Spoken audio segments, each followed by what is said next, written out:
Hey everybody, I'm driving home and just figured it'd be a great time to talk about a couple things. Want to explain my vote, and anyone who has interacted with me on any of my social media accounts probably knows that I'm not the biggest Trump supporter in the world as far as directly supporting Trump. Definitely not, one of those, oh, everything he says is right, blah, blah, blah, blah, blah. No.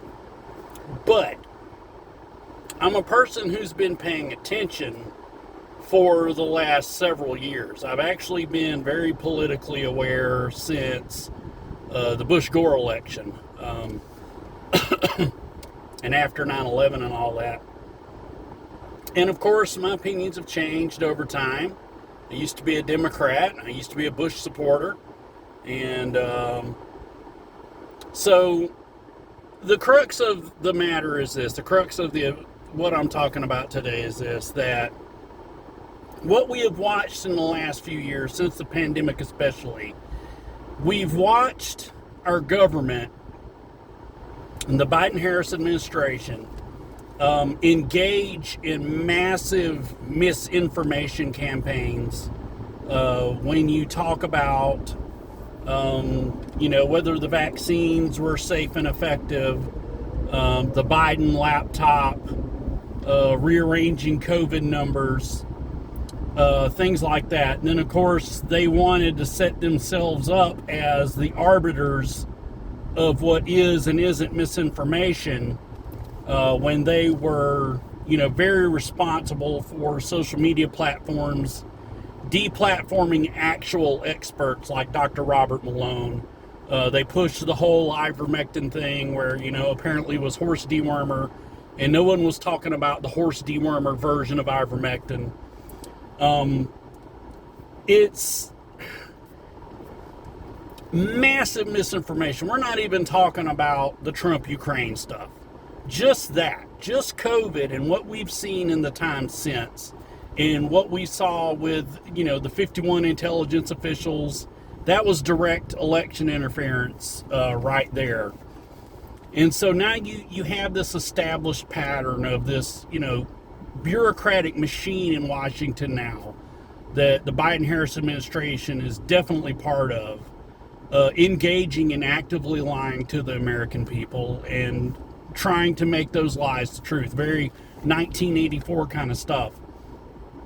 Then you move forward to the ramping up to this current election cycle, and the DNC manipulates their own primary process to make sure that Biden can run unopposed. And you've heard the term lawfare a lot, I'm sure, in regards to Trump, but they made sure to keep Robert Kennedy off the ticket. They made sure that Biden could run unopposed. And then, as Biden's mental state could no longer be hidden, which again, they were lying to the American people about that, rather than invoking the 25th Amendment, they just casually shift Kamala Harris in as the nominee. And there are some truths we have to understand about Kamala Harris. Her campaign went down in flames thanks to Tulsi Gabbard, because her actual record was so bad as a prosecutor, the things that she had been doing in California. And she was selected to be the vice president despite that, simply because she ticked the boxes of identity politics. They wanted a black woman vice president. They picked a black woman vice president. This is no secret. The Biden campaign was public about it. So they put her in place there. So she was horrifically unpopular as a nominee. She was unpopular and ineffective as vice president, to the point that before, there was no more hiding what was going on with Biden, that, there was talk behind the scenes of possibly getting Kamala off the ticket. And I mean, this is stuff, if you're following independent journalists on X like I do. I mean, this isn't Fox News crap. This isn't CNN crap.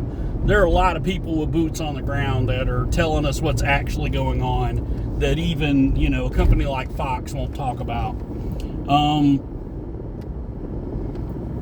So you have this ridiculously unpopular person in politics who they just casually put in as the nominee and suddenly foster all this support for. This support was generated and created. And you have to be shaking your head about that, even as a Democrat. And I've talked to quite a few that, and you've seen even some big time, liberals like Bill Maher, and you're even seeing this come from the Young Turks now, where they're just shaking their heads at how all this could possibly even be happening.